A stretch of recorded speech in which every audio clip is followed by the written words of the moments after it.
Bom dia. Livro de Números, capítulo 35. Números 35.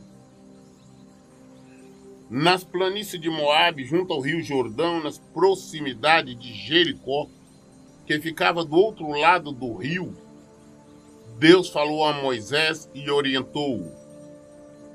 Ordena aos filhos de Israel que da herança que possui, entregue aos levitas cidades, a fim de que possam morar e pastagem ao redor dessas cidades. Dareis tais cidades aos levitas para criarem seus rebanhos. As cidades serão sua habitação, e as pastagens nos seus arredores serão para o seu gado, seus bens e todos os seus animais. As pastagens aos arredores das cidades que dareis aos levitas se estenderão a partir da muralha da cidade até 450 metros ao seu redor. Do lado de fora da cidade medireis 900 metros em direção ao lado leste, para o sul, para o oeste, para o lado norte, ficando a cidade no centro. Eles terão essa área para servir de pastagem aos rebanhos dessa cidade. As cidades que dareis aos levitas serão as 6 cidades de refúgio, cedidas por vós para abrigar pessoas que acidentalmente matarem alguém. Além dessas, dareis mais 42 cidades. Ao todo, entregareis aos levitas 48 cidades, a cidade com seus espaços reservados às pastagens. As cidades que dareis da possessão dos filhos de Israel, vós as tomareis em maior número dos que têm muito, e em pequeno número dos que têm pouco. Cada um dará da sua cidade aos levitas em proporção à herança que tiver recebido. Então Deus falou com Moisés, falou, olha, tem que dar cidades aos levitas. Por que cidades aos levitas? Porque os levitas não têm direito à herança. A tribo de Levi não tinha direito à herança. Mas eles tinham que ter um lugar para eles habitarem. Então Deus falou, olha, vai separar cidades para eles morarem e separa um determinado tempo naquelas cidades, já passou a medida, 400 de um lado, 900 do outro, de pastagem ao redor, para onde o gado, os animais dele pudessem pastar. Viver. Que animais seriam estes dos levitas? São os animais que os próprios hebreus levavam para eles, davam para eles. É o que eles recebiam, não que eles estivessem negociando ou comprando. Eles tinham que ter algum lugar para colocar. Então Deus determinou até o lugar onde os pastos onde eles deveriam ter. E estas cidades deles também, né, que dentre elas teriam 6, que serviriam de cidade de refúgio. O que é cidade de refúgio? É aquela cidade onde quando alguém matasse um outro, que hoje nós chamaríamos de homicídio culposo, porque homicídio doloso é aquele quando você tem intenção de matar. Você cria maneira, jeito e vai e executa, mata alguém, é homicídio doloso. Homicídio culposo é quando acontece homicídio quando a pessoa não tem a intenção de matar. Por exemplo, como nós já lemos isso lá no livro da lei, uma pessoa inadvertidamente ali trabalhando junto, uma ferramenta, um machado cairia no outro, de alguma maneira, através de um ato ou uma ação de uma pessoa, um outro acabaria sendo morto. Então, para que este, que sem intenção acabou levando à morte um outro, para que ele não fosse morto, não fosse objeto de vingança dos parentes, dos amigos, este então se refugiasse, fosse para a cidade de refúgio. E ali na cidade de refúgio, né, dos levitas, quem quisesse perseguir ou cobrar vingança ali não poderia fazer nada. Na cidade de refúgio estaria sob proteção. Então esse é o objetivo da cidade de refúgio, que Deus determinou que tivessem 6 cidades desta maneira. E determinou, como nós vimos antes também, que os levitas recebessem cidade para viver.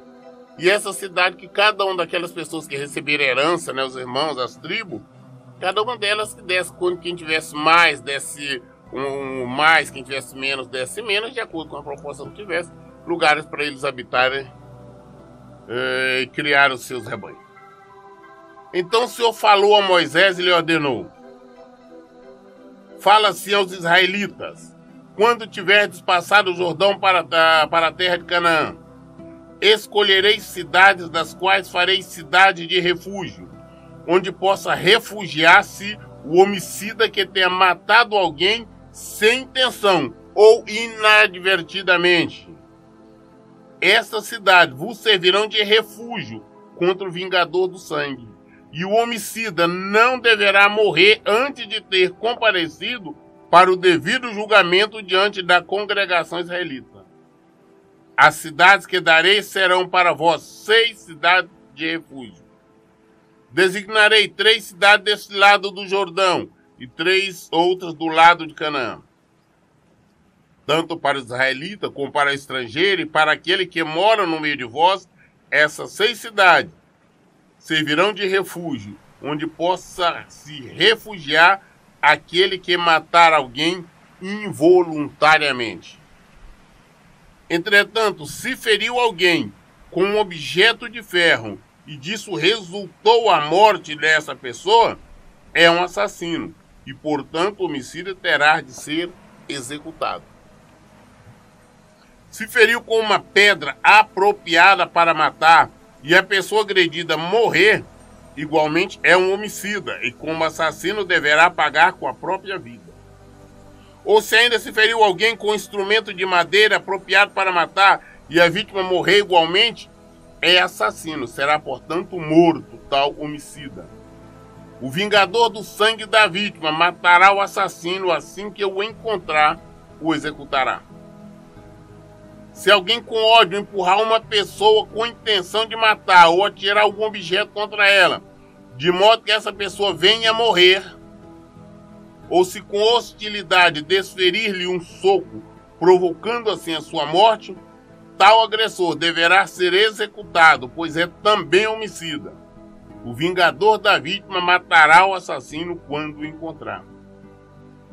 Contudo, se empurrou a vítima fortuitamente, sem ódio e violência, ou atirou um objeto contra ela sem a intenção de matar, ou se ainda, sem notar a presença da vítima, deixou cair sobre ela uma pedra que a pudesse matar, e disso resultou a sua morte, embora não alimentasse contra ela nenhum rancor e não lhe planejasse mal algum, a comunidade julgará, segundo essas regras, entre o que feriu e o vingador do sangue da vítima, e salvará o homicida da mão do vingador da vítima, e o enviará de volta à cidade de refúgio para onde tinha fugido. Ali permanecerá até a morte do sumo sacerdote que foi ungido com óleo santo. Se, entretanto, o acusado vier a sair do território da cidade de refúgio, onde se havia brigado, e o vingador do sangue da vítima o encontrar fora do território da sua cidade de refúgio, tal vingador terá o direito de matar o acusado sem medo de ser considerado homicida também. Ou seja, quando alguém de alguma forma, como eu disse, feriu, machucou alguém de maneira intencional, paulada, pedrada, qualquer coisa, mas com raiva, com ódio, com intenção, e a pessoa vier a morrer, então quem matou, diante do ser considerado homicídio, tinha direito de ser morto, deveria ser morto. Então o vingador, seja um parente, um amigo que quisesse que tomasse as dores, quisesse vingar aquele, poderia matar tranquilamente aquele que tinha matado e não seria considerado homicida. E não receberia homicídio, ou não receberia punição. Ou seja, matou com a intenção de matar, era morto. Os parentes, o amigo, quem quer que seja, tinha direito de matar, de executar aquele homicídio. Entretanto, se matou sem intenção, sem desejo de matar, então quem matou poderia fugir para a cidade de refúgio. Depois, então, os levitas fariam o julgamento, traria diante do sacerdote, do sumo sacerdote, e seria feito, então, o julgamento E ele, comprovado que ele não tinha intenção de matar, ele voltava, ficava na cidade de refúgio. Só que ele não podia sair da cidade de refúgio. Se ele saísse, algum parente encontrasse o matasse fora da cidade de refúgio, quem matasse também não era considerado culpado, tendo em vista que ele desobedeceu, sabendo que a segurança dele era na cidade de refúgio. Então matou. Homicídio culposo, iria para a cidade de refúgio, ficava ali até a morte do sumo sacerdote. Depois que o sumo sacerdote falecer, essa pessoa poderia sair e viver a vida normalmente, os outros não poderiam atentar contra essa vida. Portanto, o acusado deverá permanecer em sua cidade de refúgio até a morte do sumo sacerdote. Somente depois da morte do sumo sacerdote poderá retornar à sua propriedade. Essas exigências jurídicas serão para vós e para todas as vossas gerações em qualquer lugar onde habitardes. Em todo caso de homicídio, o assassino será julgado e morto mediante o depoimento de testemunha, mas uma única testemunha não levará alguém à pena de morte. Não aceitarei resgate pela vida de um assassino condenado à morte, pois ele deverá pagar com a própria vida. Também não aceitarei resgate por alguém que, tendo se refugiado na sua cidade de refúgio, queira voltar a habitar na sua propriedade antes da morte do sumo sacerdote. Não profanareis a terra onde estais. O sangue profana a terra, e não há para a terra outra expiação do sangue derramado, senão a do sangue daquele que o derramou. Não tornareis impura a terra onde habitais, no meio da qual eu habito, porquanto eu, Deus, o Senhor, habito no meio dos filhos de Israel. Olha, também não aceitam de maneira nenhuma resgate, oferta, nada, pela vida daquele que matou com a intenção de matar. Matou, tem que ser morto. E também nenhuma acusação, nenhum julgamento poderia acontecer mediante a acusação de uma só pessoa. A acusação tinha que ser duas, testemunha tinha que ser pelo menos duas. Uma só não tinha valor. Ninguém poderia ser julgado, condenado através de uma condenação de uma só pessoa. Mas através de duas pessoas, aí sim poderia ocorrer. Também não poderia aceitar suborno, oferta, propina, nada, pela vida daquele que, em prol daquele que cometeu um homicídio culposo, ou seja, sem intenção de matar, e que estava na cidade de refúgio, para que ele pudesse sair antes do tempo da morte do sumo sacerdote. Então, Deus deixou bem claro, matou com a intenção de matar, tinha que ser morto sem ter nenhuma piedade. Era a lei, olho por olho, dente por dente, e tinha que ser cumprido. Números, capítulo 36. Apresentaram-se então aos chefes da casa patriarcais, as famílias que pertencem ao clã dos filhos de Gileade, filho de Maquir, neto de Manassés, que fizeram parte dos clãs dos descendentes de José. Pediram a palavra na presença de Moisés e dos príncipes chefes das famílias israelitas. E questionaram. Deus ordenou ao meu Senhor que se desse a terra aos filhos de Israel, repartindo-a por meio de sorte. E o meu Senhor recebeu do Senhor ordem de dar a parte da herança do nosso irmão Zelofeade às suas filhas. Agora suponho que elas venham se casar com homens de outras tribos israelitas. Neste caso, a herança que lhes pertence será tirada da herança dos nossos antepassados e acrescentada à herança da tribo com a qual se unirem pelo casamento. Desse modo, quando chegar um ano do jubileu para os filhos de Israel, a parte da herança dessas mulheres será acrescentada à parte da tribo a qual vão pertencer e será subtraída da parte da nossa tribo. Então, orientado por Deus, Moisés transmitiu aos israelitas a seguinte ordem. A tribo dos descendentes de José falou com justiça.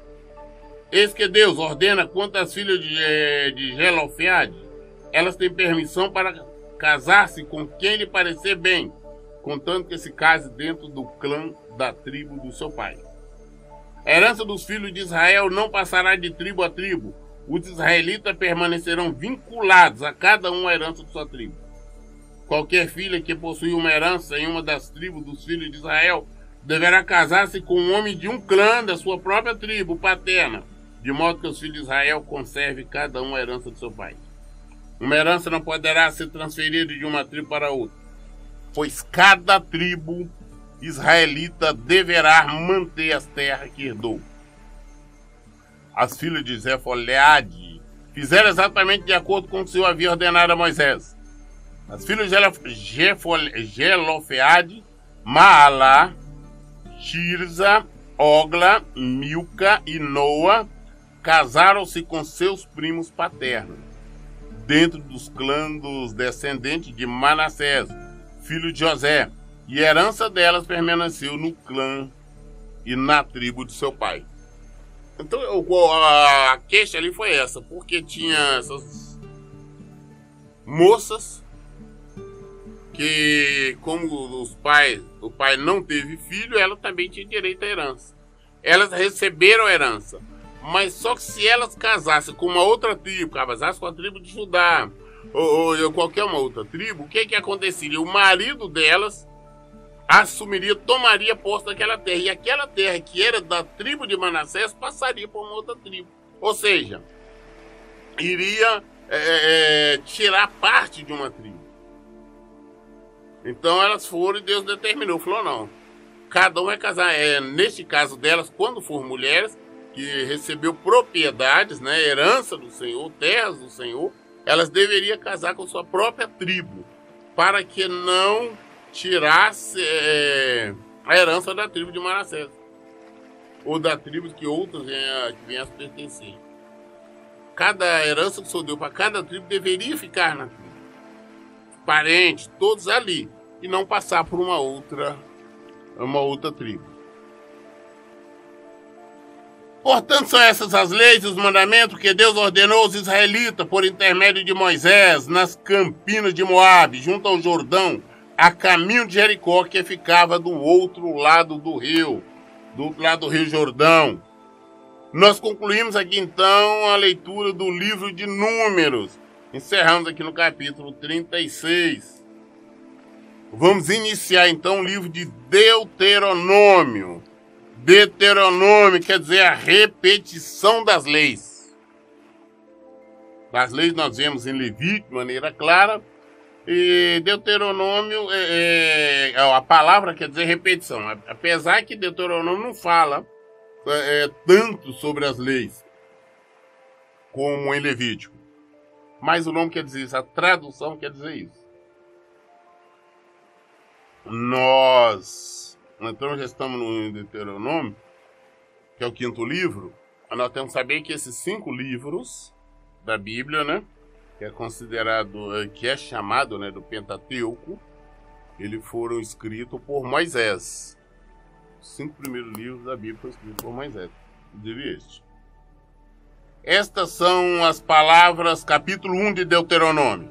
Estas são as palavras transmitidas por Moisés a todo o povo de Israel, no deserto, a leste, do outro lado do Jordão, na planície, defronte do Mar Vermelho, entre Parã, Tofel, Labã, Azerote e de Zaar.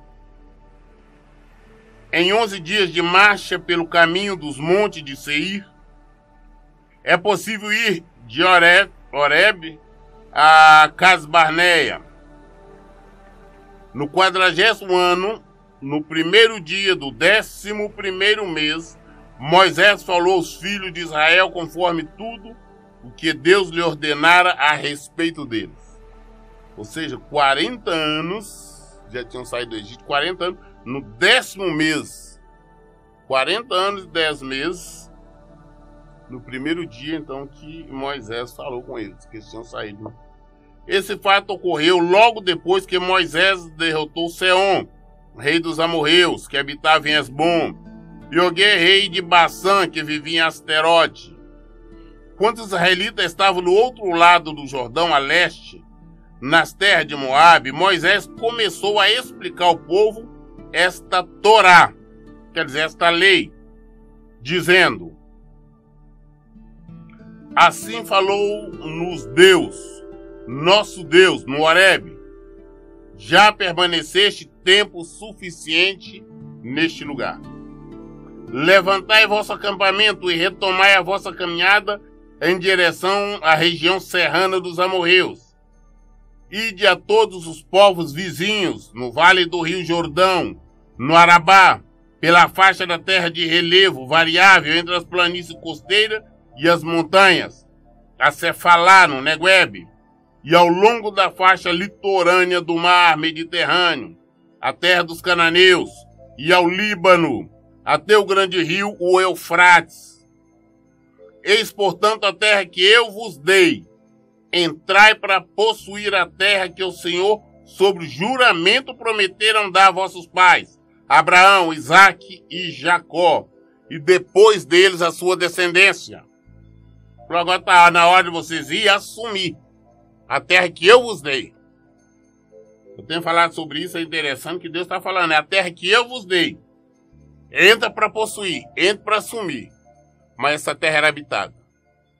Tinha os amorreus, tinha os jebuseus, tem todos eles, o povo estava lá. Mas Deus falou, não, eu vos dei, então vai possuir. Deus está falando, então vai, lute, tome posse, é de vocês. Deus não dá, Deus não é nosso garçom, porque na verdade nós queremos assim, não, que Deus vai me dar uma casa. Então nós queremos ficar sentado, que acho que uma casa cai do céu, que Deus manda alguém te dar uma casa. Não, se Deus está te dando, você vai lutar, vai trabalhar, vai ter condição de comprar e pagar. Naquele tempo eu vos afirmei, sozinho não sou capaz de conduzir-vos. O Eterno, vosso Deus, vos multiplicou, e eis que hoje sois tão numerosos como as estrelas do céu. Que Deus, dos vossos pais, vos multiplique 1000 vezes mais, e vos abençoe conforme vos prometeu. Como poderia eu sozinho levar as vossas cargas, vossos problemas, vossas questões e litígios? Elegei homens sábios, inteligentes e competentes, para que cada um das vossas tribos, e eu os constituirei vossos chefes. Então vós me respondeste, o que propõe é bom e útil. Assim convoquei os chefes das tribos, homens sábios, experientes, e os designei para chefe de 1000, de 100, de 50 e de 10, além dos oficiais escribas para cada tribo. Naquela ocasião, ordenei aos vossos juízos, ouvirei vossos irmãos para fazer justiça entre o homem e seu irmão, ou o estrangeiro que habita entre eles. Não façais acepção de pessoa no julgamento, ouvireis de igual modo o pequeno e o grande. A ninguém temais, porque a sentença é de Deus. Se a causa for muito difícil para vós, a dirigireis a mim, para que eu ouça. E assim naquela época eu vos dei a orientação a respeito de tudo que deverias fazer. Mas está lembrando, na época quando ele falou que o cargo estava pesado, e foi, elegeu-se então pessoa de cada tribo para fazer como juiz, para fazer um julgamento, orientar, aconselhar, resolver as questões. Então é como se fosse um cargos militares. Tinha chefe de 1000, de 100, de 500, até o de 10. E quando esses, por exemplo, aqueles que respondiam por 10, se não tivesse condição de solucionar o problema, apresentava o de 100, e assim sucessivamente até o de 1000. Quando este de 1000 não tinha resposta, não tinha condição de julgar, trazia então a Moisés. Mas a determinação era que julgasse todos por igual, sem aceitar suborno ou qualquer outra coisa. Mais tarde, conforme Deus, o nosso Deus, nos havia ordenado, partimos de Horebe e marchamos em direção à terra dos amorreus, atravessando todo aquele imenso e terrível deserto. Vós bem o viste. E assim chegamos a Cades Barneia. Então vos disse, chegaste à montanha dos amorreus, que o Eterno, nosso Deus, nos dará. Eis que Deus, teu Deus, te entregou esta terra. Sobe, pois, para possuí-la conforme te ordenou o Senhor, Deus dos teus pais. Não tenha medo, nem te apavores. Vós todos, então, vos achegaste a mim para sugerir: enviemos homens à nossa frente em missão de reconhecimento da região e que nos informem a respeito das cidades em que poderemos entrar e por qual caminho deveremos subir. A ideia pareceu-me boa, de modo que tomei dentre vós 12 homens, um de cada tribo. Eles partiram, subindo a região montanhosa, e chegaram ao vale do Escol, explorando. Tomaram consigo dos frutos da região e os trouxeram, relatando-nos o seguinte: a terra que o Senhor nosso Deus nos dará é boa. Contudo, vós não quisestes subir, rebelando-vos contra a ordem de Deus, vosso Deus, e murmuraste nas vossas tendas: o Senhor deve estar com ódio de nós, fez-nos sair da terra do Egito para nos entregar nas mãos dos amorreus e nos destruir. Para onde iremos? Nossos irmãos nos desencorajaram, afirmando: é um povo mais numeroso e de estatura mais alta do que nós. As cidades são grandes e fortificadas até o céu. Também vimos ali Enaquins e descendentes dos gigantes. Então vos declarei: não fiqueis aterrorizados, nem tenhais medo deles. Deus, o vosso Deus, é quem vai à vossa frente. Ele combaterá a vosso favor, do mesmo modo como já fez convosco no Egito, diante dos vossos olhos. Também no deserto observaste como Deus, vosso Deus, os levou, como um homem conduz seu filho amado por todo o caminho que percorreste, até que chegasseis a este lugar. Apesar disso, ninguém dentre vós confiava no Senhor vosso Deus, que vos precedia no caminho, procurando lugar para o vosso acampamento. De noite, por meio do sinal do fogo, para que pudesses enxergar o caminho que percorresse, e durante o dia, por meio de uma grande nuvem.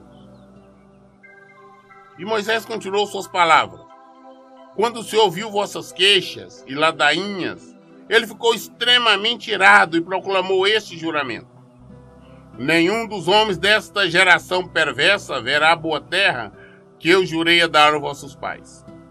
Exceto Caleb, filho de Jefoné, ele verá, e eu darei a ele e a seus descendentes a terra em que pisou, pois seguiu Deus fielmente de todo o coração.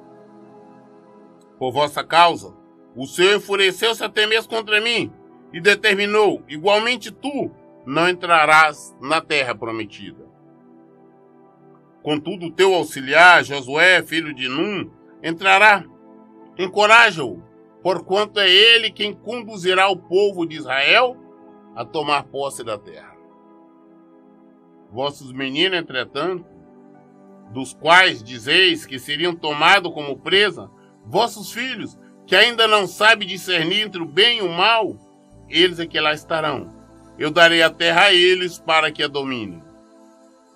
Quando a vós, dai meia volta agora mesmo e parti pelo deserto em direção ao Mar Vermelho. Vós, porém, não me rogaste: pecamos contra Deus, nosso Deus, vamos subir para lutar conforme nos ordenou o Senhor nosso Deus. Cada um dentre vós preparou-se com armas de guerra, achando que seria fácil subir aquela região montanhosa. Então Deus falou comigo: diz-lhe assim: não subais nem luteis para não ser vencido por vossos inimigos, pois eu não estarei no vosso meio. Assim vos comuniquei. Contudo, não me ouviste, rebelando-vos contra as ordens de Deus, o Senhor, subiste presunçosamente em direção à montanha. O povo amorreu, que habitava naquela região montanhosa, saiu contra vós, perseguindo-vos como abelhas, enfurecido, e vos arrasou desde Seir até Ormá. Voltaste e planteaste grandemente diante de Deus. Todavia o Senhor não deu ouvidos aos vossos clamores e lamentos, nem mesmo vos deu atenção. E por isso tiveste de morar em Cádiz, onde permanecesse durante muito tempo. Moisés fazendo um relato do que aconteceu, do que eles fizeram. Ele está lembrando o que aconteceu com os antepassados, com os pais daqueles que estão ali agora, que vão assumir, vão entrar na terra prometida, que vão atravessar o Jordão. Aquelas crianças que nasceram no deserto. Então Moisés está relatando, fazendo esse pequeno relatório, porque na verdade é a despedida dele. Ele está se despedindo, uma vez que ele não vai entrar na terra, ele não vai atravessar o Jordão, ele vai morrer. Logo nós vamos ver. Muito bem, nós lemos hoje até, iniciamos o livro de Deuteronômio, lemos até o capítulo, concluímos o capítulo 1. Amanhã, querendo Deus, daremos continuidade, né, a partir do capítulo 2. Por isso que eu digo, toda resposta está na Bíblia. Leiam e pratiquem a Bíblia.